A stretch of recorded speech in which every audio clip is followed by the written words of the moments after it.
होने वाली बहू। शादी के पहले से ही विभा को कपड़े धोने का बड़ा शौक था।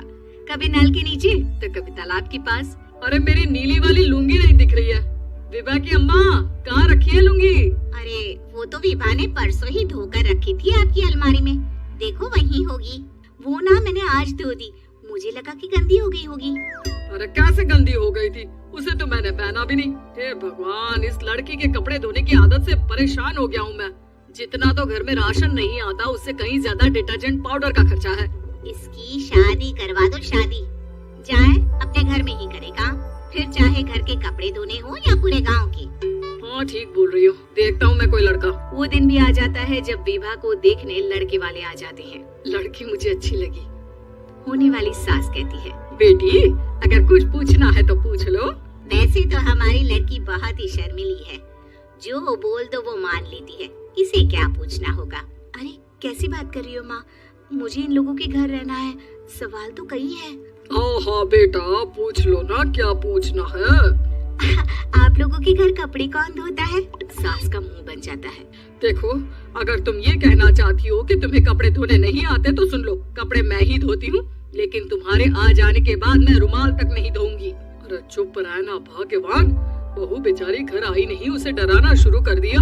वो क्या है ना बिटिया, अभी तक तो ये कल्लू की माँ ही धोती थी, लेकिन अब तुम्हारे पापा तो दहेज में वॉशिंग मशीन देंगे ही।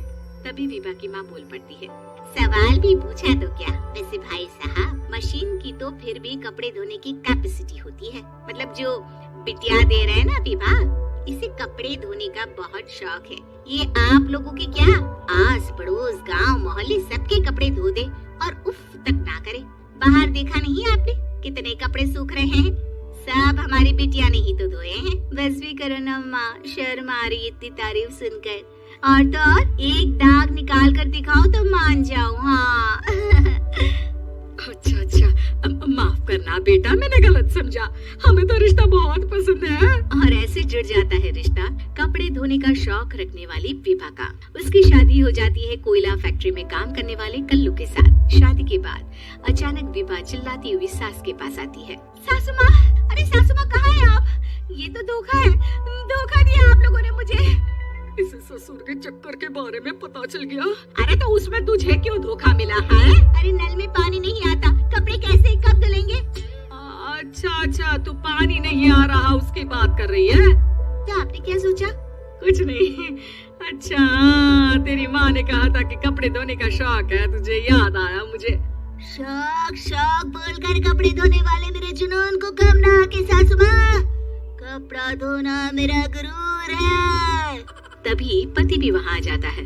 अभी मैंने इसे सनी देओल की फिल्म दिखाई है, उसी के डायलॉग मार रही है माँ। अच्छा सुन, साफ बता रही हूँ, पानी सुबह 4 से 6 और शाम को 10 से 12 आता है, समझी? विभा टाइमिंग सुनकर हैरान हो जाती है, ये क्या भूतों का मोहल्ला है? सुबह 4 बजे उठकर कौन कपड़े धोता है? 4 बजे टंकी में पानी जाता है, फिर सारा दिन धोना ना, किसने मना किया? अरे कैसे बात कर रही है? 200 लीटर की टंकी में कितने कपड़े धो लूंगी मैं, सुबह ही उठ जाऊंगी मैं। अब क्या था, विभा सुबह 4 से लेकर रात के 12 बजे तक कपड़े ही धोती रहती। एक रोज सास पड़ोस से निकलकर कहीं जा रही होती है कि साथ वाली कहती है, हाँ कल्लू की माँ, जरा ये बताओ कि 2 साड़ी है, 2 ब्लाउज और एक पेटीकोट और एक नाड़े वाला लंबा कच्छा। हाँ तो?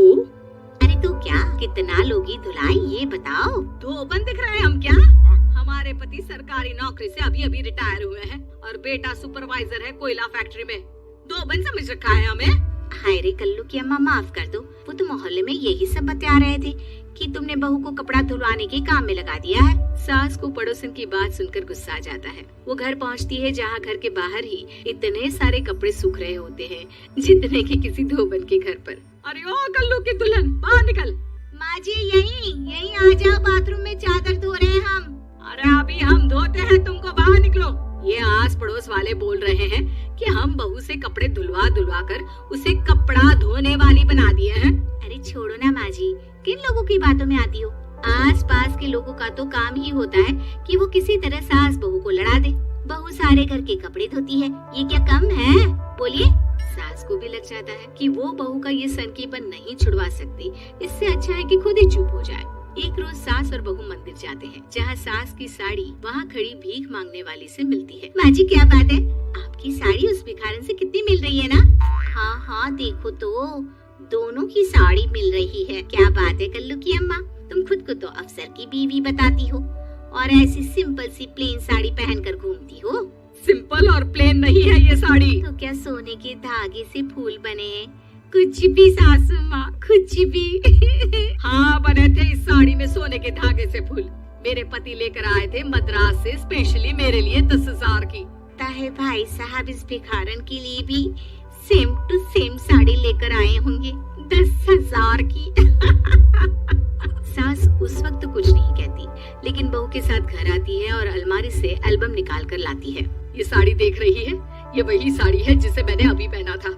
इस साड़ी में ये जो चमकदार फूल दिख रहे हैं ना, ये सोने के धागों से काढ़े गए हैं। लेकिन तू लोकल वॉशिंग मशीन ब्रश से घिस घिस कर सारे फूलों को निकाल कर साड़ी प्लेन कर दी। मुझे माफ कर दीजिए सासू माँ। और तो और, जब मैंने तुझे तेरी गलती के लिए कुछ नहीं कहा, लेकिन तूने तो सबके सामने मेरा मजाक ही बना दिया। क्यों? बहू को समझ में आ जाता है कि अब से उसका कपड़े धोना